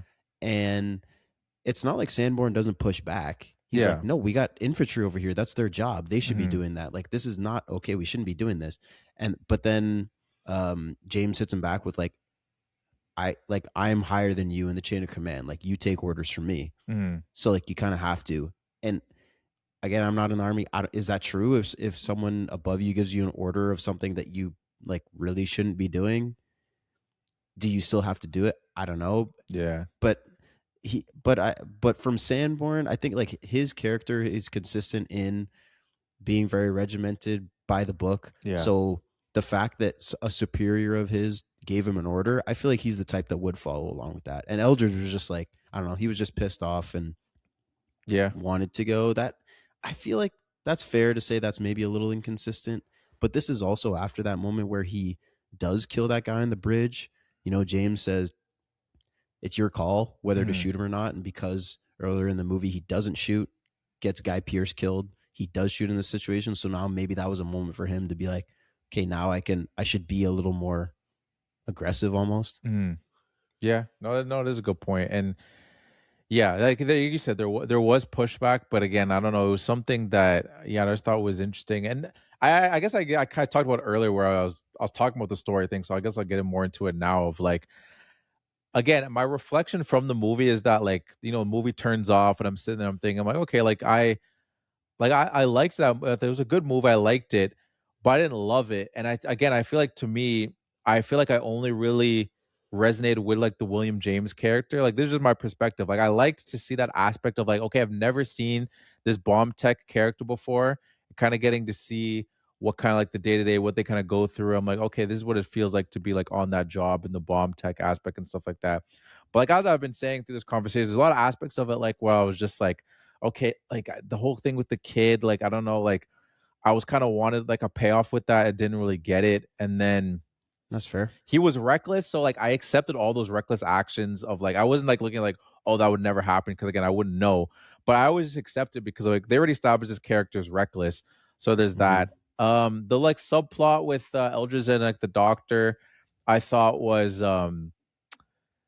I liked it because I think I liked that aspect of like was show someone that's really struggling with it, but I kind of thought it was predictable. Especially Mm. like especially when the doctor finally came, I was like, okay, well he's gonna die. And like I don't know Yeah. why. It just felt very much just like hey, you've never been out there, you know what it's like. I'm like, now he's out there and he's having issues with those guys. I'm like, yeah, something's gonna happen to him. Yeah. Yeah, You that was saw that too, unfortunate. right? Yeah, for sure. Yeah. Yeah, So I knew he was gonna get got. and then with Anthony Mackie's character, like we definitely did get elements of him. And I guess he'd be like the second, like I was saying, there's one banana, two banana, he'd be the second banana. And Mhm. I don't know, I wasn't that interested in his character. Like, Okay, that's a fair, but here's my response to that Yeah. for Anthony Mackie. So he doesn't go through as much of an arc, I would say. I think James definitely does, and Eldridge definitely does. mhm. But I think Sanborn is very kind of here. He's kind of Yeah. level throughout the whole movie. But I think that's what his character is, right? He's very, Yeah. like I said, by the book, and he's like, okay, when it's game time, like let's get the job done, and this is what I'm here to do. But then after the bomb vest scene, Mhm. right, with the guy that comes and you can't get it off, and James like, oh, I'm sorry, I can't, I'm sorry, that was tough. And Yeah. so Sanborn runs away, and then he gets his moment of vulnerability. They're in the truck driving afterwards, and he's like, man, I hate this place, man. This place Yeah. sucks. Like it's terrible. Like I want to have a family. Like he has this whole epiphany, Yeah. this whole his moment, and to me, this hit because he's always been on Yeah. throughout every mission. He's the one that's like, okay, no, we're gonna check upstairs. Who's this guy on the roof? Go, all right, go and disarm the wire. Let's make sure that we're safe. Like this guy's always on. Mhm. And then this is the moment where it just kind of became too much for him because it's like it's one of those things that's like bottle up, bottle up, bottle up. We never see him react like Yeah. the other guys do. Mm. And this is a moment where it all just comes out. So I think that's why I said the three different characters are three different types of people. I feel like Yeah. there's a kind of person like Sanborn in the military that's like, Yeah. no, I'm good. Like, let's do the job. Let's get the mission done. And then it just comes to a point where it overflows, and this is what happens. Yeah, and I actually strongly agree with your point of like I do like that payoff that they got off in the car. And up until that point, I was kind of thinking like, damn, they didn't really do much with this character. You just the same the whole way through. But then you did get that point, which I did appreciate that scene where it's like, okay, finally he's having this moment of like, you know what, man, like I don't like this. I do want to have kids. So I will say that I think they did pay that off well. I do agree with that. Yeah, so I think it's just his arc is just more flat. Yeah. So it's maybe a little less entertaining, but I think it's also real. Yeah. And again, this is literally just as a guess, but I feel like everyone's different. So there's got to be different types of people in the military. So they 100%. wanted to show three different types of people. Yeah, 100%. I don't know if you had any other points, any topics you want to talk about, any facts maybe. I don't really have any facts. Quick cut to the grocery store. Oh yeah, just even at the end, like I guess it's one quick little point, like at the grocery store. Well, after the grocery store, when he's at his house and he's talking to his son, James, and he's talking about, man, you love so many things. You love toys, you love all this stuff as you're just a kid. But as you get older, you love less and less things. And when you get to my age, there's maybe only one or two, and for me, only one. And then we see him go to war. So like the whole, like that whole scene is just him saying he loves one thing, and that's war. It was just like crazy to me. Yeah, that is pretty wild. that is pretty wild. Do you know what the term "hurt locker" even comes from? Did you look that up? Because I was trying to figure out what a little bit. It Yeah. was just like apparently it's like a slang term. Like if you're in close to an explosion or something, you're getting sent to the hurt locker. Is that right? I mean, what and again, take with a grain of salt. I just saw this on Google, so I don't know. Someone could just wrote it up. I don't know how true it is because it's like apparently it's slang term for a situation involving trouble or pain, which just sounds really vague, to be honest. Yeah. Yeah. So that what I had read was a little more specific. I guess it's like if you are an EOD guy, like James in the suit, let's say, when the guy with the vest and he's running away and he gets blown up. So he's in the suit. He's not dead, but like that still hurts a lot. Yeah. So like a situation like that, they would say you're being sent to the hurt locker. Okay. But again, I read that online, so I yeah, you take it all with a grain of salt. Yeah, that is interesting. One thing and like this goes to like one of your earlier points too, that I wrote down, like the whole best picture thing, and I wonder why, because this happens every now and then. This is a long time ago, so we don't really remember. We would have been like 12 years old or something or like we would have been like 14, I guess, when it ended up winning. But I wonder if the reason it doesn't get talked about, because maybe at the time there's a little more of a pushback of it winning, because when you look back at what it was up against, and we've done some of these movies on the podcast, like it lost to Avatar, the first one, it lost to The Blind Side, District 9, Inglorious Bastards, Precious, and Up. And would you say that it's better than some of those movies? I don't know, especially Inglorious Bastards. I know that was a big thing. People were like, how did Inglorious Bastards not win? Because people say that might be one of his best, Tarantino's best movie ever. Yeah. I was thinking the same thing. I did the same thing. I looked at what if it was up against. Yeah, I mean, Avatar is a fun movie, and like the visuals, the spectacle of it. I don't think it's best picture worthy. Yeah. Well, I suppose that's all part of it. District 9 was great. Inglorious Bastards is great. But I think, mean, like I said, and like some Up, I mean, but like I said, what someone said in the Reddit was like, the fact that it's highlighting PTSD and at that moment in time was just a really hot topic because it was during the war or like towards the end of it. A lot of veterans are coming home, and like we were talking about it a lot. And I mean, the Academy loves to virtual signal, right? Be Yeah. like, oh, look how great we're doing for veterans by making this movie Best Picture, right? So like, I think that's a big part of it. Yeah. No, I think you're right. I just wonder if that was part of the reason why. Because people, maybe at the time, people were a little frustrated, being like, "Really, like we're not going to give it to those other movies. Just going to give it to," which I feel like that happens every now and then. People are like, "What?" I just think back to the times and like now being more in it, where it's like, "Are you kidding me? How did freaking Infinity War or Endgame not win?" I'm like, those movies are never going to win Best Picture, guys. No, like, no. like you clearly don't be watching how the Oscars operate. So you're not I know. you're not gonna get Infinity War as a Best Picture. That's what I was just about to say. Is like the Oscars, like I mean, movie snobs in general, Yeah. love to show how like deep and thought provoking movies can be. Mm. So something like this with the subject matter of like soldiers and it's supposed to be, it's all raw and Yeah. and showing the negative impacts of it. Like, look how deep and emotional this movie is. It's the Best Picture. Like, you just don't understand. If you don't like it, that means you just don't understand it. And then you have veterans that are like, no, this is all just BS. And those are the people that are actually there. So I don't know. It's just the way movie snobs are. No, for sure. Yeah, 100%. 100%. One thing I had, speaking of Avatar, there's one point I thought that was kind of funny that I saw the connection. It was that apparently James Cameron was the one who convinced Kathryn Bigelow to direct this film, and that was his ex-wife. Yep. Which I thought was interesting, and she won Best Picture, and she won Best Picture over, which is just hilarious to see. Yeah. That's tough. I mean, they were obviously together like when this movie was coming together and stuff. So yeah, like, at the time he's trying to do, he wants his wife to succeed, right? And this would be, imagine how great this would be. You and your wife both up for Best Picture at the same time. Like, that's insane, right? Yeah. Tough beat for them to for him to lose her and then for her to walk up on that stage over his movie. Yeah, that's wild. Avatar's probably not but Avatar will always win Best Visuals and all those things, but that's another movie. Because now I look back at that list, like maybe the other ones that I think maybe could have done is like probably The Blind Side, because they don't want to give it to Inglourious Basterds because it's kind of like a fun movie. It taps into the World War II stuff, but it's like almost like a popcorn flick at the same time. And then Up, I just don't know if they'd want to give it to like an animated kids film movie. Even though it's deep. It gets into like just human emotion and dealing with like loss and stuff like that. But again, I just don't know if they want to give it to a kids movie. District 9, I think it's a big part of it being about aliens, but it's so much deeper than that. But just the fact that there's aliens that they're like, we can't give it to like this sci-fi dystopian movie. But the aliens are a metaphor. I know, for colored people. That's the Academy should be all over that. Oh my God, look at this, guys. It's all a metaphor. It's a double meaning.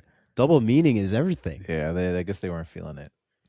And I mean, The Blind Side is great. That's another just like uber virtue signaling, just like white savior type movie. 100%. The Oscars just eat up, which people weren't looking at like that at the time. Because I remember people were just eating that movie up, and I still haven't even seen it.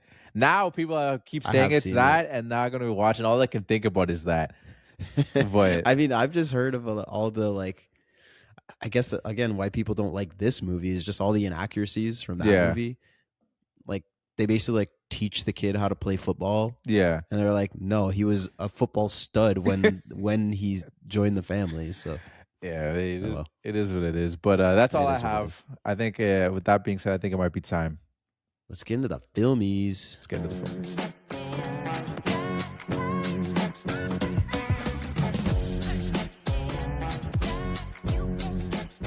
Welcome, ladies and gentlemen, to the Filmies. This is our award show that we do at the end of every episode. We have 6 awards that we're going to give to the movie, different people involved, different parts of the movie. First one being our fit check. Very interested to see where you went with this one. There's not a whole lot going on. Who gets your fit check? Best or worst fit of the movie? Yeah, this one was tough. And it's not just war movies. There's certain movies where maybe guys everyone's just in suits or something like that, where it's just like, man, I'm really pulling at strings here. And I was pulling at strings for this. I did go best fit, and it's more so what the fit did in the scene it was in. I know it sounds kind of strange, but anyway, I give it to contractor team lead, which was Ray Fiennes' character's name on IMDb.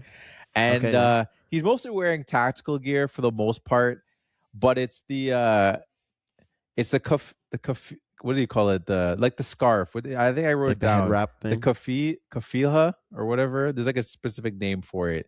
I don't Yeah. like in the Middle East they have it, but I'm just gonna call it a scarf because I'm not actually I can't remember what it's called. But it's doing the heavy lifting because to me it's just the part of it that makes me give him the Fit Chick award is the reveal because I know he's in this movie. So Yeah. what, yeah, did you know he's in this movie? No. No, so when he took it off, I was like, "Oh snap, he's in this movie."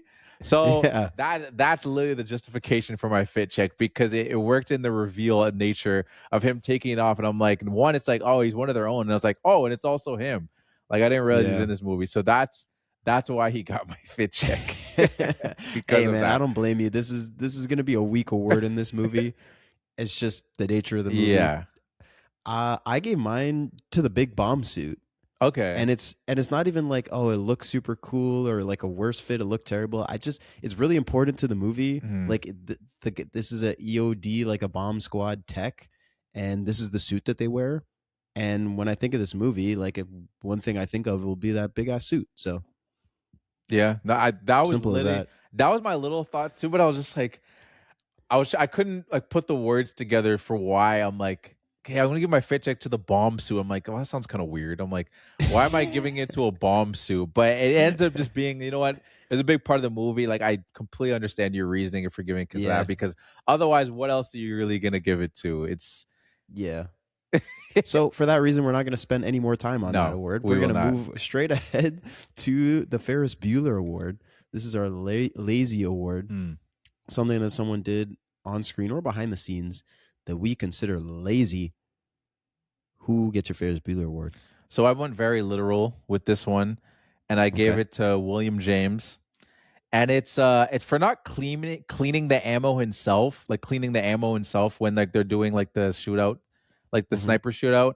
And to me, it'd make more sense like if he's not like he went back to his post and was kind of looking, but he was like, "Hey, Eldridge, clean this," and he just stared at him. He's like, "Spit on it." Dude, I'm like, "Why aren't you just doing it?" It's not like you were like you handed off to him. It's like, "No, I gotta focus." He turned around, got off post, and he's like, "Clean this, spit on it, do that."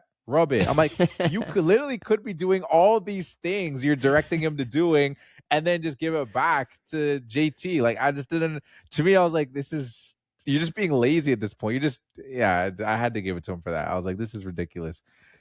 Yeah, that's fair enough. I mean, this is another one that's like, I had trouble picking a lazy word in this movie too. There wasn't like a Yeah. glaring No, thing. same. So that's a fair one. You're right. The fact that he's just watching him do this, like if you're like, okay, I'm gonna give you this so I can do something else in Yeah. the meantime, but that's not what he But did. he was, and that's why I was thinking I literally had to go back to that scene. I was like, was he being lazy? Because I was like, at first when I went back to the scene to rewatch it, I'm like, okay, no, he's busy. He's like, yo, do this. Like get save, help us get more ammo. Like when he initially says get more ammo, I'm like, okay, yeah, he's busy, Mhm. he's doing this. But then he's like, it needs to be clean. And then he leaves his post and then starts instructing. I'm like, you could have literally done all these things. Yeah. So I had to give him to that. And like I said, We it was hard to we find do get a anything else. nice moment. Yeah, it was hard to find, but we do get a nice moment, like when he realizes that Eldridge is struggling, Yeah. and he comes down. He's like, "Hey, it's okay, man. Use your pack. Use your water." Like he kind of shows that leadership. Mm. That was a nice moment. Yeah, no, it was a nice moment. I agree. But what about you? Who gets your Ferris?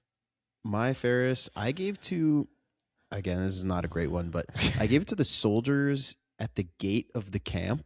Okay. And it's for letting James leave in the truck with the DVD guy.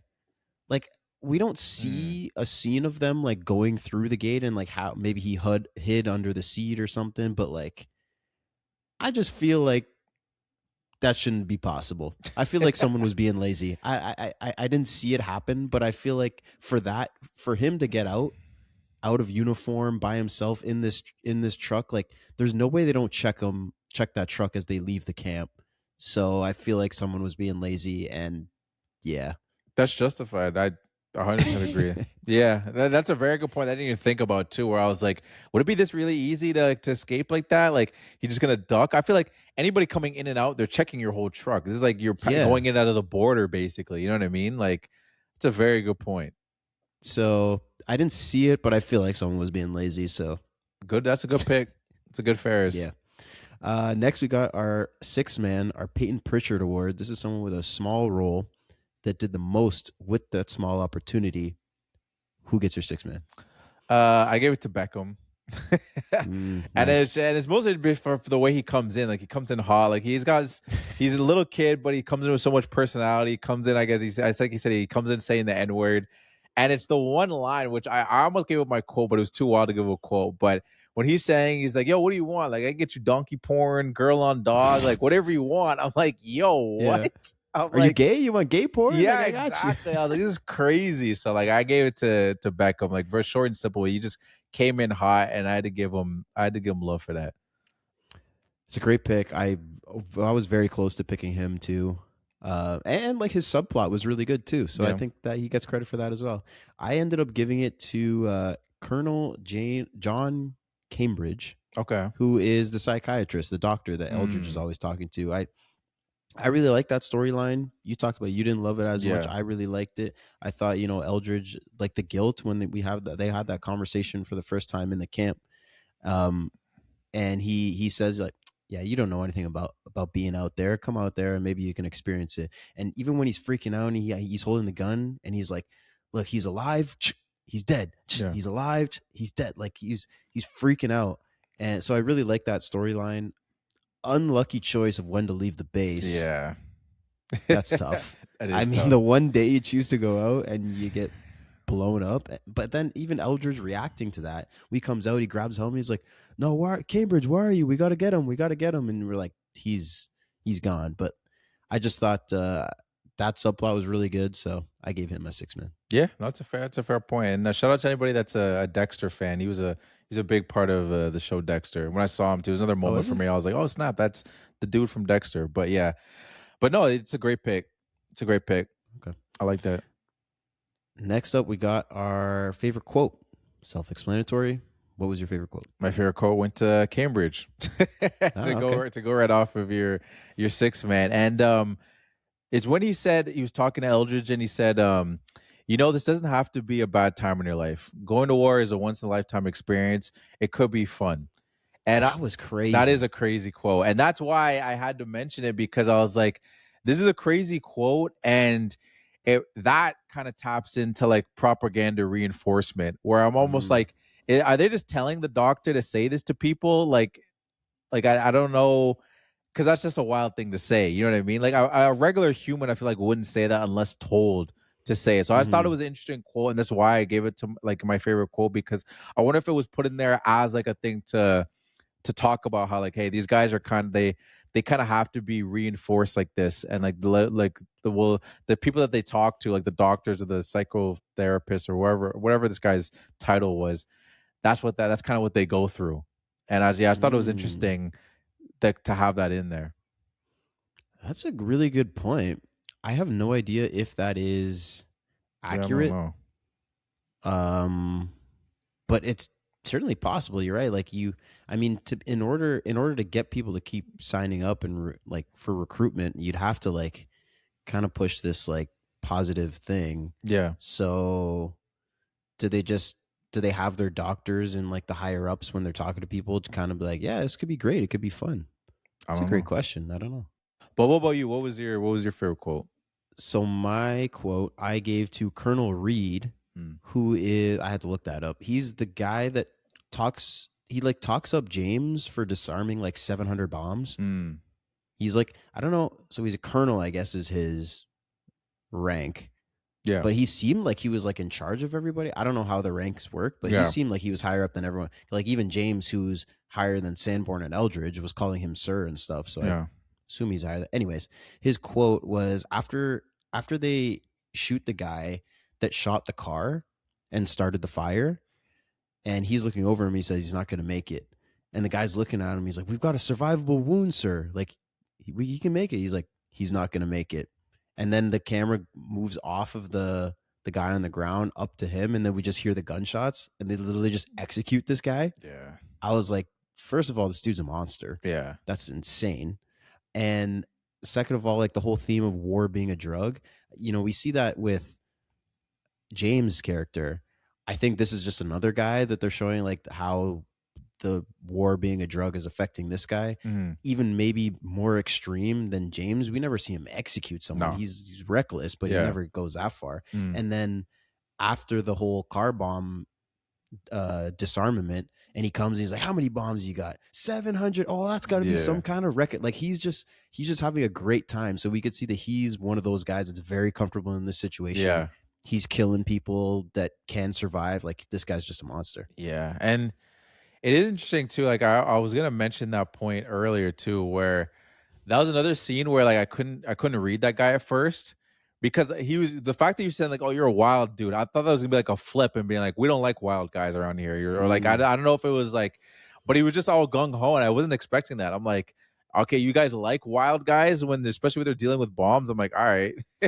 But that guy, it was an interesting character, and like that is an interesting quote, because that was like you said, it really just showed the wildness of the whole environment they're in. A lot of times quote is sometimes it's something that, is something that was really funny, or has a deeper meaning or something, or raised a question like it did for you. For me, that's just something that like stuck with me. Yeah. When he did that, I mean, it's a fictional movie, but when he did that, he's not going to make it. And the guy's looking at him and he's like, because he's respected the chain of command, but he's like, this guy's not dead. Like we can one, save him from a humanity perspective, and two, maybe we can like get information from him and all this stuff. He just says he's not going to make it. And he looks at him, he's like, Jesus Christ. Yeah, it's wild. So it just stuck with me. Yeah, no, it's a good quote. Next, we got our best scene. What was your best scene? So my best scene was the car bomb scene, and we talked about it in detail. And you mentioned a lot of my points, and it's pretty simple of why I really like this scene. It's the tension building, and we talked about how it's like it's the first element of like, oh, there's a guy recording over there. What's going on? I'm like, okay, is he recording because like the bomb is about to go off any second, or is something like an ambush about to happen? So there's that tension, and like just like JT running around, like, yo, I need you up post. Like he's running up. It's like all intense, and just like William James' character going through the car and like kind of discovering, okay, where does this chord lead? And like he's slowly, okay, it's not in the chair, it's not in the radio, it's not in this, it's not in here. He's going in the front. It's just like, it's so intense. You know what I mean? Like you were talking about it too. It's like all the tension that's built up in this scene. And I just thought it was done so well. And we talked about how it was shot too. So very simple reasons, but like it's just, to me, I was most engaged during this scene. So that's why. And I think it's a scene that when I think about this movie was one of the scenes that sticks with me the most. Kind of talking about like the quote thing, like it's the thing that stuck out to me. And this scene like very much stuck out to me when it happened. And like as I've left the movie, it's still a scene that really sticks with me on just how it was done. Yeah, I agree. I think another thing is a couple things. Is one, the placement of like the car, like just in the wide open, with all these tall buildings around it. So like you're super vulnerable. Yeah. This is a super easy place to ambush. They could all just be up on these rooftops, all come out at the same time. There's the one guy that shoots the car, but if you have like 10 dudes on different rooftops just emptying the clip into this car, surely it'll blow up.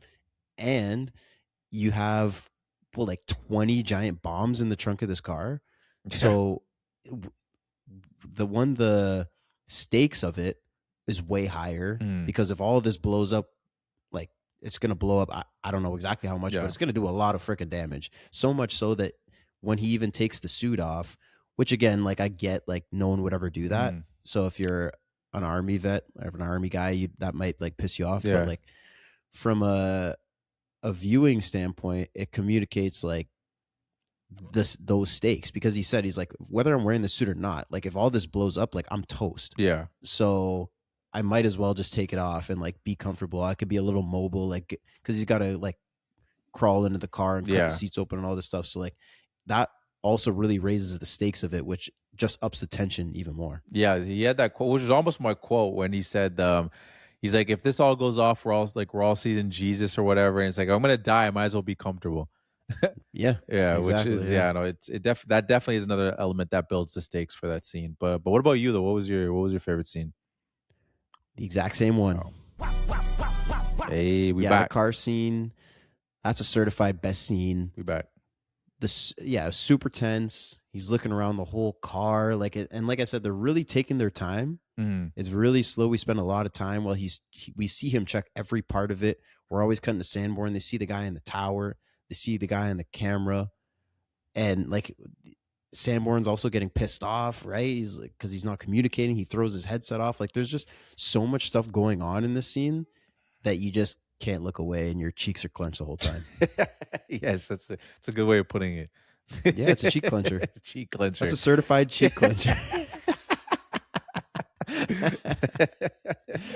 Oh, great. All right. Last but not least, we have our MVP. Who's your MVP? I gave it to Kathryn Bigelow.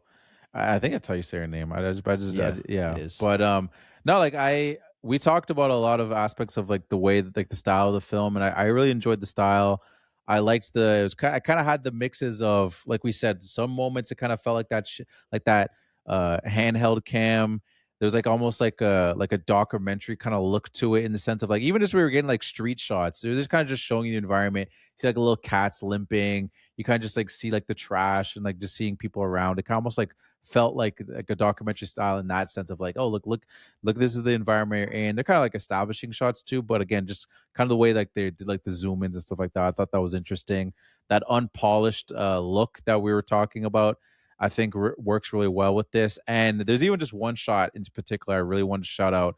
It was within the opening scene, which again, it's like a juiced up thing for a movie, but as like Guy Pearce's character is running away and the explosion hits, and when it does the zoom in on the car of like the car shaking, the dirt goes up in slow motion, I was like, oh, that's tough. And the ground is like lifting. Yeah. I was like, that's tough. I like that. That was cool. I like that touch. But yeah, no, she gets my MVP for that. Just this one's always tough too, and we said this, and I feel like we say it all the time. It's, you don't know the line of DP and director, you know what I mean, because it's a two-handed thing. But I'm just gonna give it to her in this sense. I'm sure James Cameron would like that.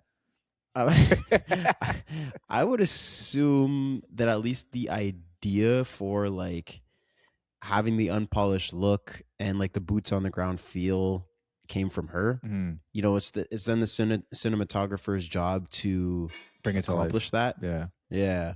But I would assume that decision was hers, and I think it was a good decision. So, but that's a fair point. And I mean, you're right. Like that moment at the first scene was really cool. There was a lot of choices that I think, like the no music in the action scenes, I think really elevated up the tension. So there was a lot of good choices. I agree. The one thing that it didn't confuse me. It was just something I never really like thought about or realized, is that like the way Guy Pearce's character died, it's like I thought he got further enough away that he wouldn't die. You know what I mean? Like same. Like he got away. It felt like he kind of got away. The explosion happened, and it felt like, oh, this is gonna hurt. He's gonna hit the ground. But it's like the explosion happened, and immediately blood splattered out. And I was like, how did that happen? Did something go through the suit or something? Like that kind of confused me. I'm like, again, I don't really know the physics of explosions, and maybe the fact that he was close enough, like just the whiplash of it, or just like I don't know. Out of the reverb of the bomb would kill you. It doesn't necessarily mean you have to. You don't necessarily have to actually get like flames hitting you. But that kind of confused me. I'm like, well, again, this shows my ignorance of like, I don't really know how a bomb would affect you if like just from like the distance. Like, yeah, that part I wasn't sure about. Yeah, you're right. I kind of thought the same thing. And the thing that confused me the most was like at the end with the vests. Yeah. The vest bomb.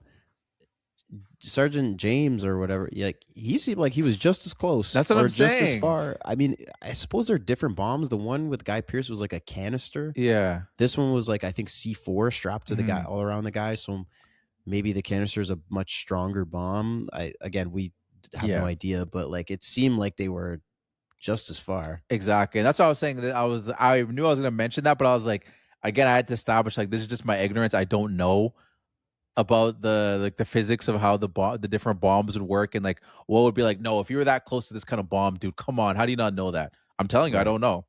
Yeah. I'm ignorant in this aspect of it, so that confused me, because I was like, wait, how did he not die? I thought that was going to be our hero's moment of like he couldn't do it, and like he's like the same distance as Guy Pearce's character, and this is going to be his dying moment, but it wasn't. So I was like, okay, well, I guess I don't know what's going on.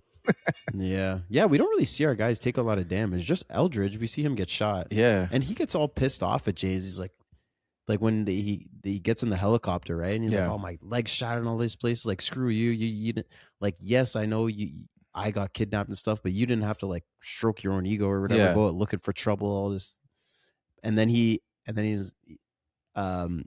Sanborn comes in and he's like, "Hey, you make it out, you get home safe, huh? You homies." Like Yeah. obviously they have a different relationship, but that was funny, just kind of like that contrast No, of same. being super pissed off and just dapping up your boy saying, "See you at home."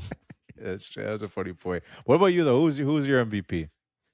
Mark Bowl is my MVP. He's the writer. Okay.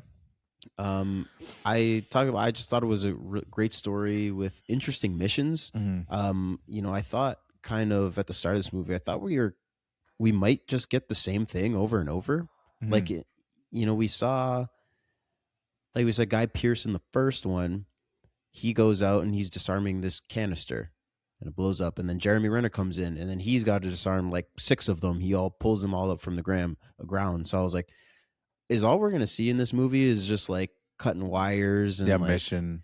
And I'm sure like realistically, if this is your job, this is mostly the bombs that you're going to be disarming. So it is more or less the same thing over and over. But like, this is a movie.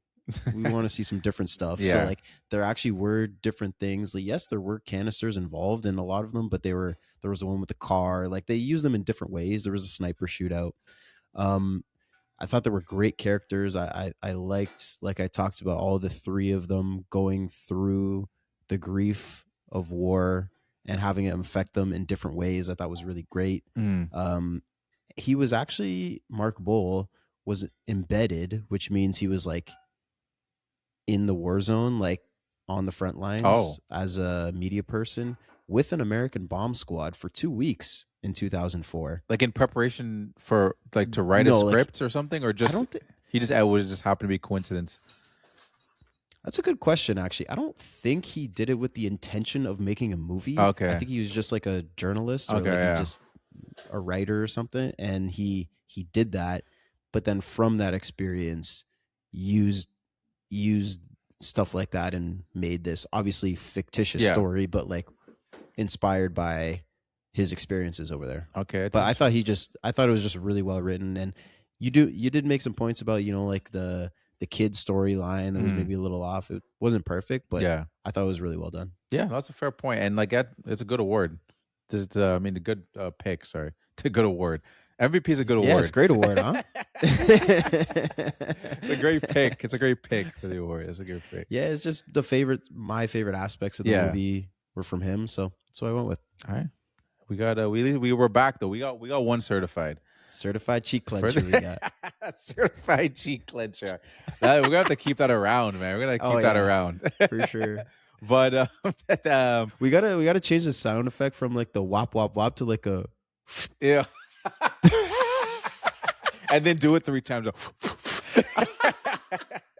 A triple cheek clench. Oh man. I guess maybe it'd just be a double if we both get it, because then it's like both of us at the same time. Yeah. It's like, are we? Okay, this is getting a bit much. No, the third one's for the viewer, so it's like yours, mine, and then whoever's listening, all of us. We all collectively clench. All right, and if you're, thanks for listening. If you made it this far and your cheeks are clenched during the podcast, we're truly grateful. And again, we want to shout out. Oh snap!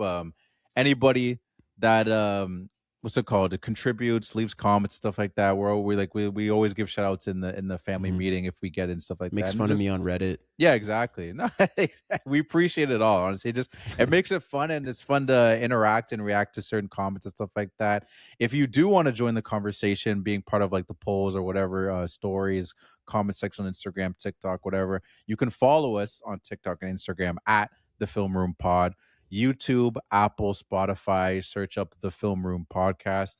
And if you like the podcast, you can leave us with a review. Whether it's funny, serious, or weird, we'll read it on the podcast. And Scott, how many stars should they give if they do give us a rating? 5. 5. porn DVDs. God. Donkey. We Donkey got porn. whatever. Yeah, 5 donkey porn DVDs. You think there are 5 donkey DVD porn videos in existence? I don't know. That's a good question. We won't be reviewing them on the podcast. So anyone, There's got to be at least one. There's probably, yeah. Yeah. Do you have any final thoughts besides that? No, I'm good. All right. That being said, we want you to remember that this doesn't have to be a bad time in your life. Going to work could be fun, especially if you're listening to the Film Room podcast. Damn right. And peace out. Peace out.